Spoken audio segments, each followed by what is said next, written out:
I, 26F, and my husband John, 28M, have been living in my parents' house after moving from our NYC apartment 9 months ago. The situation wasn't supposed to be like this. John and I had a good life in the city. He worked in finance while I ran a small but successful babysitting business. We had a cozy one-bedroom apartment that was expensive but manageable with both our incomes. Everything changed when John's company went through massive layoffs. His entire department was cut, and despite his experience, finding a similar position in NYC during a hiring freeze was impossible. His unemployment checks weren't enough to cover our $3,200 rent, and my babysitting income barely covered utilities and groceries. My mom Ariadne, 52F, initially seemed like our saving grace. She and my dad Thomas, 55F, own several properties, including 4 single-bedroom apartments in another state that they use as Airbnbs.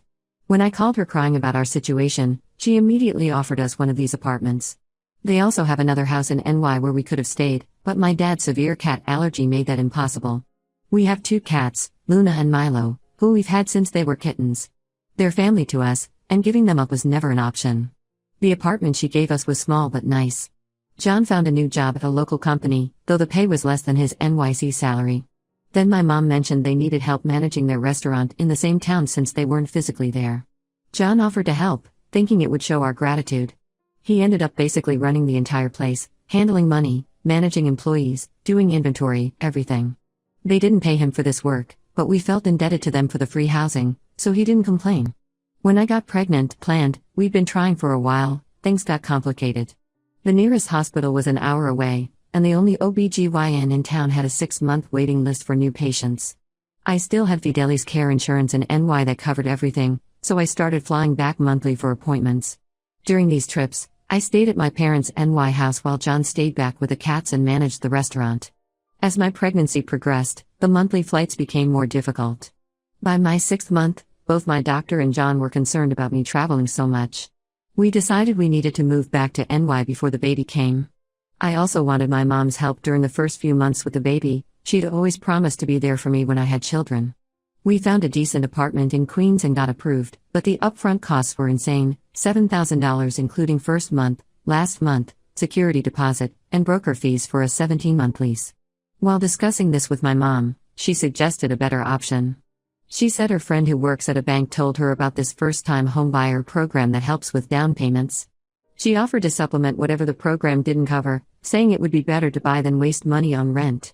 The catch was we needed to stay at her house while applying for and going through the program, which could take a few months. The apartment we were approved for wouldn't wait that long, but Mom insisted this was a better long-term plan. When I worried about our cats, she promised to take care of them herself since she needed to be at the rental property anyway to oversee the restaurant. I specifically told her multiple times that the cats were non-negotiable. Luna has anxiety issues and needs special food, and Milo requires daily medication for his thyroid. She assured us she understood and would follow their care routine exactly as we wrote it down. She even sent daily pictures the first week to show they were doing fine. Everything seemed perfect until last week.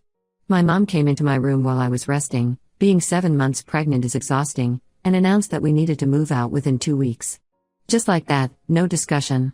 Her sister Rachel, 49F, was getting divorced and needed a place to stay with her 2 kids, 15F and 17M. Mom said they needed our room because family has to help family in crisis. When I reminded her about the homebuyer program and her promises, she got angry. She said we were taking too long and she couldn't support us forever. John immediately offered to pay rent until we found a place, even offering above market rate, but she refused.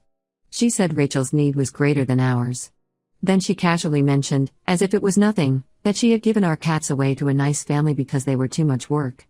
She didn't consult us, didn't call, didn't even try to find out if we wanted to make other arrangements. She just gave away our pets like they were old furniture. When I started crying, she told me I was being hormonal and ungrateful, that I needed to grow up and focus on the baby instead of those animals. John is beyond furious. Not only did she give away our cats without permission, but she's also trying to kick us out after he spent months running her restaurant for free. He worked his regular 9-to-5 job and then spent every evening and weekend at the restaurant, handling everything from employee schedules to banking. He never complained because we thought we were working toward buying a house with their help. Now we're about to be homeless at 7 months pregnant, our cats are gone, and all our savings went to prepping for the baby because we believed my mom's promises about helping with housing. I don't know what to do. John wants to demand payment for his work at the restaurant, but I'm scared that will make things worse. My dad won't get involved, saying we need to work it out with Mom. I feel betrayed and terrified about what's going to happen to us. Update 1: The past week has been absolute chaos. After my last post, John and I spent every waking moment searching for both apartments and our cats. We stayed in my parents' house during this time, but the tension was unbearable. My mom kept making passive-aggressive comments about how we needed to hurry up and find a place because Rachel would arrive soon. Finding our cats became our first priority. John posted their pictures in every local Facebook group he could find, and I spent hours calling shelters in the area. Finally, 3 days ago, someone in a pet-related Facebook group recognized Luna and Milo. They had seen them on a free Cats to Good Home post in a different group. Through some intense social media detective work, we tracked down the family who had them. They live 4 hours away in a small town. When John first called them, they were hostile. According to them, my mom had said we abandoned the cats because we were having a baby and didn't want them anymore. She told them I was an irresponsible pet owner who neglected them, and she was trying to find them a better home before we potentially harmed them. The family, being animal lovers, believed they were saving our cats from a bad situation. John drove there immediately to explain everything. He took all our vet records, photos of us with the cats, and even their prescription medications to prove they were ours. Thankfully, the family turned out to be understanding once they heard the full story. They were actually angry at my mom for lying to them. They had noticed that Milo seemed sick and were worried because they didn't know about his thyroid condition. Luna had stopped eating because they didn't know about her special food requirements. We got our cats back, but now we had nowhere to keep them. No relatives would take us in with pets, and my mom had made it clear we needed to be out of her house immediately. We ended up checking into a pet-friendly extended stay hotel that costs $120 per night. It's destroying our savings, but we couldn't leave our cats again. Then yesterday, my Aunt Rachel called me out of the blue. She was confused because her friend had mentioned something about her moving in with my mom. Rachel had no idea what she was talking about. She and her kids moved in with her best friend right after the divorce papers were filed last month. They have a 2-year lease and no plans to go anywhere. She had never asked to stay with my mom and was shocked that my mom was using her as an excuse to kick us out. I confronted my mom about this lie, and that's when everything really exploded. After denying it for an hour, she finally admitted the truth. Her friend Nancy wants to rent our room on Airbnb during the upcoming tourist season. Apparently, they can charge $300 per night during peak times. My mom figured she could make more money from short-term rentals than by helping her pregnant daughter. But that wasn't even the worst revelation. One of the restaurant employees, Mark, called John in a panic. He said my mom has been telling everyone that she had to get rid of us because John was stealing money from the restaurant. She's been spreading this story to relatives and local business owners, claiming she caught him taking cash from the register but decided not to press charges because I'm pregnant. She's using this lie to justify kicking us out and to explain why John isn't managing the restaurant anymore. John immediately pulled all his bank records and even got copies of the security camera footage from his time at the restaurant. He has proof he never took anything, but the damage is already done. Several of our relatives have already called to express their disappointment in him, and he's worried this rumor could affect his current job if it spreads further. I also decided to investigate the homebuyer program story. I called my mom's banker friend myself, and he was completely confused. He hadn't spoken to my mom in over a year, and the last time they talked was about refinancing one of her properties. He knew nothing about any first-time homebuyer program. The whole thing was a complete fabrication to stop us from taking that apartment we qualified for. Now that place is gone, and current rental prices are even higher than they were a month ago. My dad finally responded to our calls, but only to tell us we're breaking your mother's heart with our greed and selfishness. He knows about the lies regarding Rachel and the banker, but he's still defending Mom. He said we should be grateful for all they've done for us and that spreading rumors about my mom is unforgivable. The only family member on our side is my younger brother Mike, 24M. He moved out at 18 and barely keeps in contact with our parents. He always said Mom was manipulative and Dad was her enabler, but I never really understood what he meant until now. He offered to help us look for apartments, but he lives in a tiny studio so he can't take us in. John is beyond furious about the theft accusations. He wants to sue my parents for defamation and unpaid wages for all his work at the restaurant. He's already talked to a lawyer who says we have a case. I understand his anger, his reputation is being ruined by these lies, but I'm so exhausted. I'm 7 months pregnant, living in a hotel, and just found out my mother would rather rent my room to strangers than help her own daughter. My doctor says my blood pressure is concerning and all this stress isn't good for the baby. But how am I supposed to stay calm when my own parents are destroying our lives like this? The only silver lining is that we got our cats back, and despite everything, John has been my rock through all of this. Update 2: My brother Mike has been our saving grace through all of this. While helping us apartment hunt, he started noticing strange things about my mom's recent behavior. He discovered she lost almost $400,000 in some online crypto investment scheme about 3 months ago. She kept it completely hidden from everyone, even my dad. This explains why she's suddenly obsessed with making extra money. She's trying to recover her losses before anyone finds out. The whole situation with the Airbnb makes more sense now. She wasn't just being cruel by kicking us out, she's desperate for cash flow. The tourist season in our area can bring in serious money, and she's trying to convert every possible space into short-term rentals. But the real bombshell came from Nancy, my mom's friend. After seeing how bad things had gotten, Nancy felt guilty and confessed everything to Mike.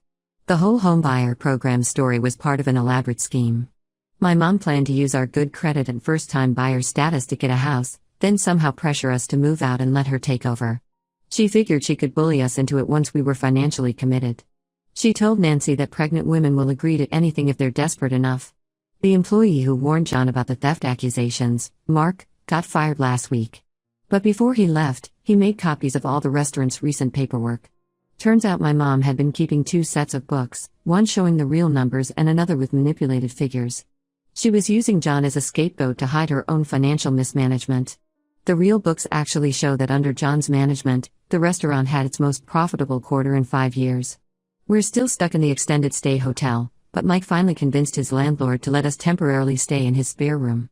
It's cramped, basically a converted closet, but it's better than spending $3,600 a month on the hotel.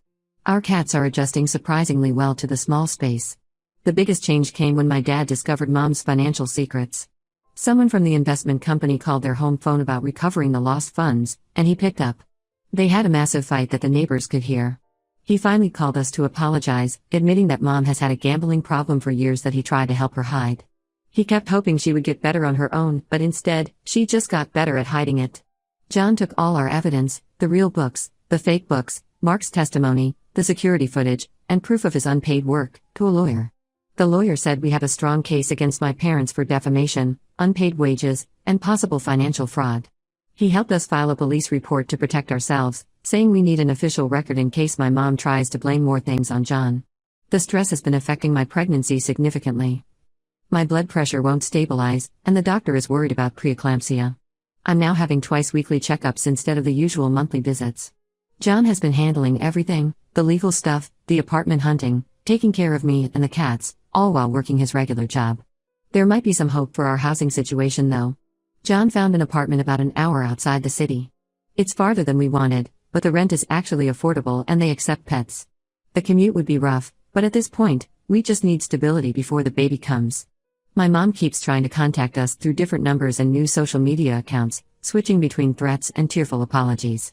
She even showed up at John's workplace once, causing a scene about how we're destroying the family.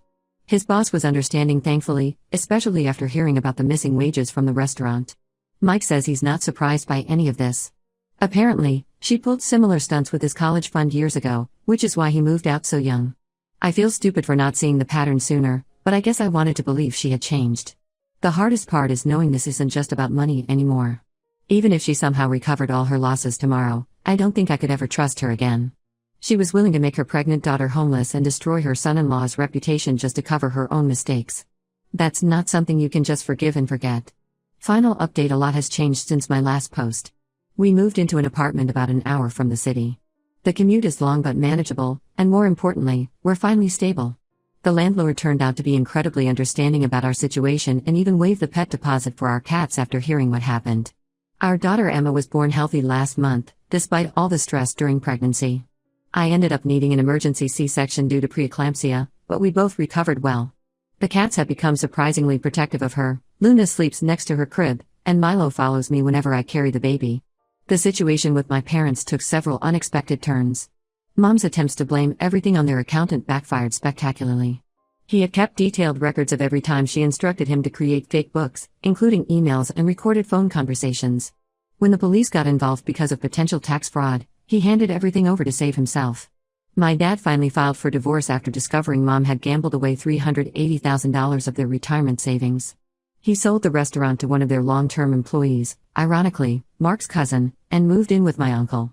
He's been trying to rebuild a relationship with us, sending baby gifts and apologetic letters. I'm not ready for that yet. His years of enabling Mom's behavior caused too much damage. Mark, the employee who helped expose Mom's lies, landed a management position at a larger restaurant chain. He gave John a glowing reference, which helped counter any damage from Mom's theft accusations. John's new job actually pays 30% more than his old NYC position, and his company is talking about promoting him to department head next year. Mike helped us compile a detailed timeline of Mom's gambling habits and investment losses going back 5 years. We discovered she had already lost 3 other properties, which explains her desperate attempt to use us to get a new one. She's still playing the victim with relatives, claiming we fabricated everything to hurt her, but the evidence is too solid for anyone to believe her anymore. The recordings Nancy sent us of Mom planning to steal our future house weren't needed for legal purposes since we didn't pursue the lawsuit. The ongoing police investigation made it unnecessary. But those recordings helped convince several family members who were still on the fence about the situation. Last week, Mom showed up at our apartment unannounced, demanding to see her granddaughter. She hasn't changed at all. She tried guilt-tripping me about keeping a grandmother from her only grandchild and then threatened to sue for grandparents' rights when I refused to let her in. The police escorted her away, and we're now in the process of getting a restraining order. I blocked her on everything after that incident. It's clear she still sees us as things to manipulate rather than people to love. She views Emma as just another tool to regain control, and I won't let my daughter be used like that. Our lawyer says her legal threats are empty. She has no case for grandparents' rights, especially with her documented history. Life is quieter now, and honestly better. John's job is going well, the cats have settled into our new home, and Emma is thriving. Some days I still feel sad about losing my parents, but then I look at my daughter and know I made the right choice. She deserves better than a grandmother who sees her as a pawn and a grandfather who would stand by and let it happen. I've learned that sometimes the best family is the one you choose, not the one you're born into. Mike visits regularly, John is an amazing father, and our little unit is happy. Sometimes cutting ties is the healthiest choice you can make.